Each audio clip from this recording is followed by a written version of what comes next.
ഉത്തമ രാമഭക്തന്റെ സമ്പൂർണ്ണ ചരിതം. വീരഹനുമാൻ ഇന്നു മുതൽ വൈകുന്നേരം 6 മണിക്ക്.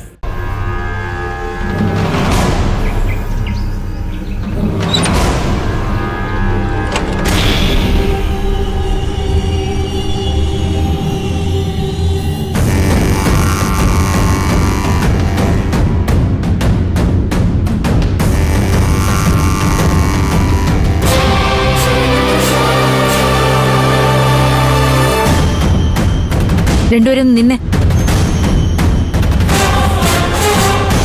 അവനെന്ത് പറഞ്ഞു നിങ്ങളുടെ ഷാനു? ആരും ഞെട്ടൊന്നും വേണ്ട, ഞാനെല്ലാം അറിഞ്ഞു. ദത്തേട്ടൻ വിളിച്ചിരുന്നു. നിങ്ങളും അവനും തമ്മിൽ ഒരു ബന്ധമില്ലെങ്കിൽ പിന്നെ എന്തിനാ നിങ്ങൾ അവനെ കാണാൻ പോയത്? ചോദിച്ചത് കേട്ടില്ലേ? ഒരു ബന്ധമില്ലാത്ത നിങ്ങൾ തമ്മിൽ എന്തിനാ കണ്ടതെന്ന്.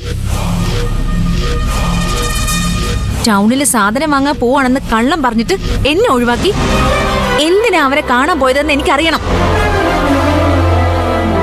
പറയടാ. ആമേ,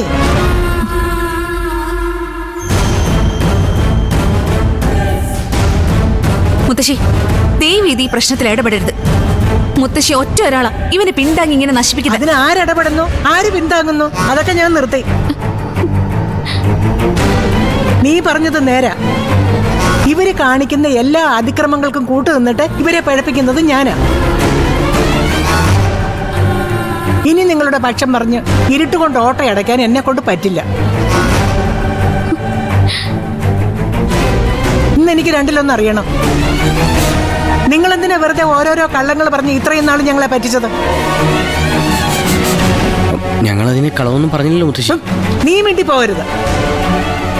നിന്നെ വിശ്വസിച്ചതുകൊണ്ടാ ഈ ചതിവ് മുഴുവൻ എനിക്ക് പറ്റിയത്. അത് നിന്നോടുള്ള സ്നേഹ കൂടുതലുകൊണ്ടാ ഒരിക്കൽ പോലും ഞാൻ നേരിൽ കണ്ടിട്ടില്ലാത്ത ഇവൾക്ക് വേണ്ടി വാദിച്ചതും വാശി പിടിച്ചതും. എന്നിട്ട് രണ്ടുപേരും കൂടി ചേർന്ന് എന്നെ ചതിക്കായിരുന്നല്ലേ? ഞങ്ങളൊരു ചതിയും ചെയ്തിട്ടില്ല മുത്തശ്ശി. എന്ന് നിങ്ങൾ മാത്രമൊക്കെ പറഞ്ഞാൽ മതിയോ? ചതി ചെയ്തിട്ടില്ലെങ്കിൽ പിന്നെ നീ എന്തിനാടാ കള്ളം പറഞ്ഞ് കടപ്പുറത്ത് പോയത്? നിങ്ങളും അവനും തമ്മിൽ യാതൊരു ബന്ധമില്ലെങ്കിൽ പിന്നെ ആരോരും അറിയാതെ നിങ്ങൾ എന്തിനാ അവനെ പോയി കണ്ടത്?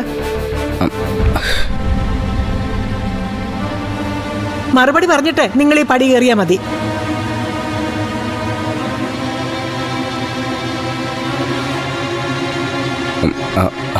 മറുപടി ഉണ്ട്. എന്ത് മറുപടി? ഞങ്ങള് മനഃപൂർവ്വം അവനെ കാണാൻ പോയതാ. ഞാൻ പറഞ്ഞിട്ടാ പൂജ അവനെ കാണാൻ പോയത്. ഞങ്ങൾ രണ്ടും കൂടെ പ്ലാൻ ചെയ്ത ഈ പരിപാടി. എന്തിന്? അതാ ഞങ്ങൾക്ക് അറിയണ്ടേ. അറിയണമെന്ന് നിർബന്ധമാണോ? അതെ, നിർബന്ധമാണ്. ഞങ്ങൾ അവനെ കുടുക്കാൻ പ്രയോഗിച്ചൊരു തന്ത്രമാണ്. സ്നേഹം നടിച്ച് ഞങ്ങൾ അവനെ കടപ്പുറത്ത് വിളിച്ചു വരുത്തി ദത്തേട്ടനെ കൊണ്ട് അറസ്റ്റ് ചെയ്യിപ്പിച്ചു. പിന്നെ ഇവിടുന്ന് പോകുമ്പോ നിങ്ങൾ എന്തിനാ കള്ളം പറഞ്ഞത്? മുൻകൂട്ടി പറഞ്ഞ പദ്ധതി പാളി പോകുന്നു വിചാരിച്ചു. ഇവിടെ എന്താ നിങ്ങൾ ആരെങ്കിലും ഒറ്റ കൊടുക്കോ? അതല്ലേ ചേച്ചി. അത് പിന്നെ മനസ്സിലായി, എനിക്കെല്ലാം മനസ്സിലായി. എന്ത് മനസ്സിലായി? അവനെ പോലീസിന് ഒറ്റുകൊടുക്കാനുള്ള പദ്ധതിയാകുമ്പോ മറ്റാരോടും പറഞ്ഞിട്ട് പോകാൻ പറ്റില്ലല്ലോ. അത് തന്നെ. അതിപ്പോ നമ്മളിവനെ ഒറ്റിക്കൊടുക്കുമെന്ന് ഓർത്തിട്ടല്ല, ഒരു രഹസ്യ പ്ലാനിങ് ആകുമ്പോ ഇവര് ചെയ്തത് തന്നെയാ ശരി. അഥവാ പ്ലാനിങ് എങ്ങനെ മാറിപ്പോയാ പ്രതി രക്ഷപ്പെടുമായിരുന്നില്ലേ? അതന്നെ. ഇതിപ്പോ അവന്റെ ശല്യം ഒഴിവായി കിട്ടിയല്ലോ. അതെ അതെ. ഇനിയെങ്കിലും ദത്തനോട് പറയണം അവനെ ഒരിക്കലും പുറത്തിറക്കാൻ പാടില്ലെന്ന്, അല്ലെങ്കിൽ എന്നേക്കുമായിട്ട് അവനെ നാട് കടത്തണമെന്ന്. സത്യം പറയാലോ, ഇപ്പോഴാ മനസ്സമാധാനമായത്. ദത്തേട്ടൻ വിളിച്ചു പറഞ്ഞപ്പോ ഞാൻ വേറെ ഏതാണ്ടൊക്കെ വിചാരിച്ചു. അത് ഇവരുടെ കുഴപ്പമല്ലല്ലോ, നിന്റെ കുഴപ്പമല്ലേ. നിന്നോട് ആര് പറഞ്ഞു ആവശ്യമില്ലാത്തതൊക്കെ വിചാരിച്ചു കൂട്ടാൻ? എന്തായാലും കാലയ്ക്ക് മക്കളെ, നിങ്ങളുടെ ബുദ്ധി ഞാൻ സമ്മതിച്ചിരിക്കുന്നു. അവനെ പോലീസിനെ കൊണ്ട് പിടിപ്പിച്ചല്ലോ. ഇനി ബാക്കിയൊക്കെ മുത്തശ്ശി നോക്കിക്കോളാം. നിങ്ങൾ ധൈര്യമായിട്ടിരിക്കുക. യാത്ര കഴിഞ്ഞ് വന്നതല്ലേ, ക്ഷീണം കാണും. അകത്ത് പോയി വിശ്രമിച്ചോ. ചെല്ല്. പാവം പിള്ളേര്. നീ പറയുന്നത് കേട്ടോണ്ട് വെറുതെ ഞാൻ തെറ്റിദ്ധരിച്ചു. ഇതാ പറയുന്നത്, സത്യാവസ്ഥ അറിയാതെ ആരെ ഒന്നും പറയാൻ പോകരുത്. ശ്ശോ.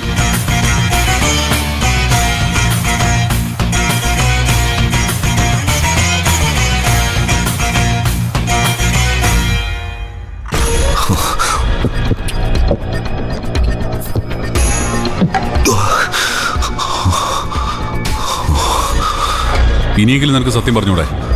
ഞാൻ പറഞ്ഞ സത്യ. ഞാൻ ഷാനോ സുലൈമാൻ. ഷാനോ. ഏയ് വേണ്ട, ഇനി തല്ലിയ ഇവൻ ചത്തു. ചാവട്ടെ സാറേ, ഇവനൊക്കെ ചാവുന്ന തന്നെയാ നല്ലത്. കൊല്ലാമായിരുന്നു.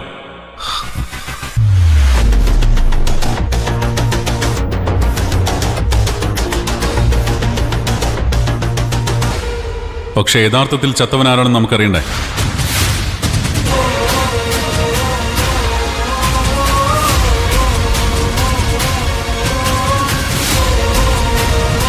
പക്ഷേ നീ നേര് പറഞ്ഞില്ലെങ്കിൽ ഈ ക്ഷമ അധികം ഉണ്ടാവില്ല. ഒന്നുകളയും നിന്നെ ഞാൻ. ഇവിടെ കിടക്കട്ടവൻ. അതെ, പച്ചവെള്ളം കൊടുത്തു പോരുത്.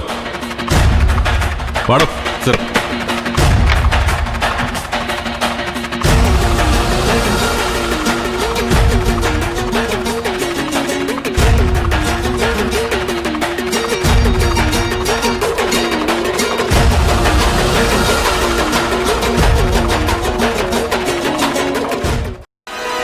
എന്താടി? മുത്തശ്ശി, ദേ അവര് പറഞ്ഞൊന്നും എനിക്ക് വിശ്വാസമായിട്ടില്ല.